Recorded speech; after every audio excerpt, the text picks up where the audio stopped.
As you can see, I took some time off, but of course I won't leave you completely empty-handed.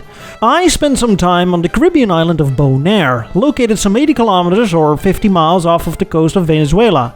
Bonaire was a former Dutch colony, but as of today, the island is still part of the Dutch kingdom, and therefore it's a popular destination for Dutch tourists with its guaranteed year-round pleasant weather. Since it's still part of the Netherlands, one would expect to find the same cars there as well. But to my initial surprise, the car scene on the island is a bit different than in my home country. Let me show you some of the highlights and join me on some Caribbean automotive sightseeing. Overall, the cars on Bonaire are mostly American and Asian. Save for a few exceptions, European cars are rare. This leads me to believe that most of the cars on the island are imported from the USA, Australia, Central America and Japan, but more on that later. The automotive landscape is diverse. Cars come in many shapes and sizes, although the pickup and SUV are king here, and for very good reason. This reason is not that something needs to be compensated, like a ego or a certain body part. No, the infrastructure on Bonaire is mediocre at best and, well, non-existent at worst. Owning a vehicle that can handle the rugged terrain is not a bad choice. But then it should also be mentioned that Bonaire offers some great reefs and diving spots. Tourists like to rent pickups as they can take them to the hard-to-reach faraway beaches and coves while loading up the bed of the truck with diving equipment. When it comes to pickups, the locals seem to prefer the smaller sized pickups, like the Mitsubishi Triton, which is also commonly found as the rebadged Dodge Ram 1200. A few larger Chevrolet and Ford pickups have also found their way, but generally the pickups tend to be a bit smaller than that, like this Renault Oroch, or Oroch. The Oroch is an interesting one. I didn't know that Renault made pickup trucks, but I'm not surprised either. The pickup comes as a 4-door, whereas 2-door in this segment is more common. Fun thing is, in my eyes, this is not a Renault, but a Ducha. See, back in Europe, Renault is your average mid-level brand, offering various cars, but no pickup. But Renault also owns Ducha, a Romanian car company that is presented as the bottom-of-the-market alternative. Ducha is a bit of a laughingstock over here in Europe, but also offers some pretty neat basic cars for people that are looking for basic, budget-friendly A to B transportation. And it's fair to say that Ducha has some great models that fulfill this need, including the Duster. Can you see the similarity? The Renault Oroch is essentially a pickup version of the Ducha Duster. Same exterior, same interior, same platform, same engines. And this doesn't come as a surprise, as I also saw a Renault Logi, which I would identify as a Ducha Logi back in Europe. It's the exact same story here. Next up are the compact cars on the island. This segment is mostly dominated by the Koreans and the Japanese. I love the funky little crossovers like the Kia Seltos and the Hyundai Creta and Venue. All these cars operate in a category becoming increasingly popular in Western Europe, yet I don't see them over here.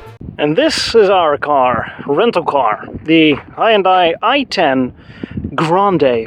Grand i10. I don't know really what is so grand about it.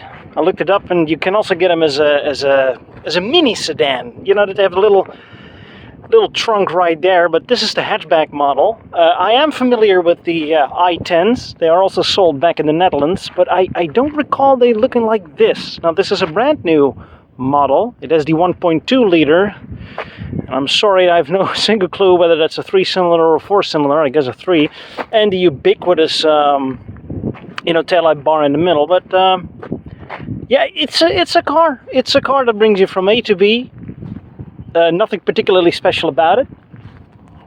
Gotta love its crisp design. I mean, look at the cute little face. Like, it can take up any terrain, which it really can't.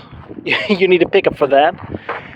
But as you can see, it can still bring you almost everywhere, but it's not too rough out there. And it is everything you as an average tourist need. It has air conditioning, of course.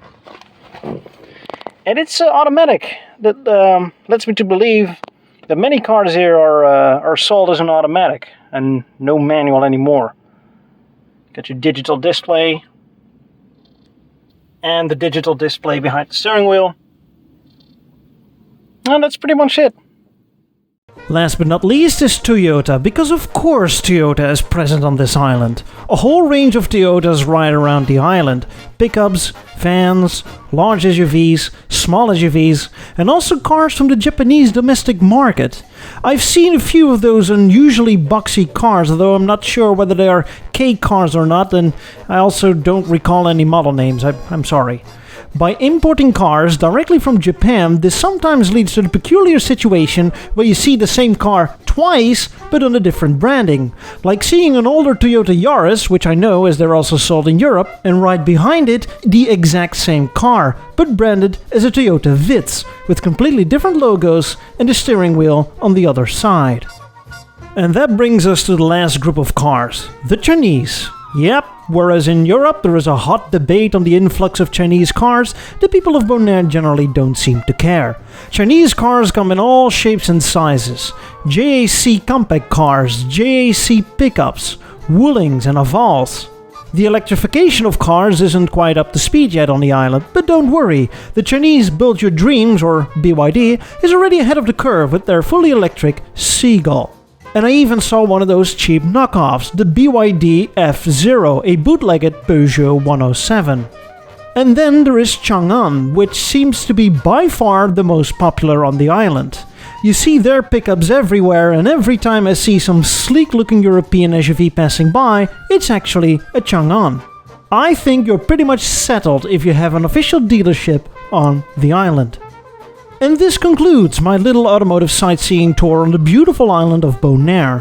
What is left are a few cars I simply could not identify. I know some of my Chinese cars pretty well and I suspect them to be Chinese, but to see a logo I don't know and a badge name I don't recall, that makes it tough. Oh yeah, and I also enjoyed the sun and the beach. It was nice.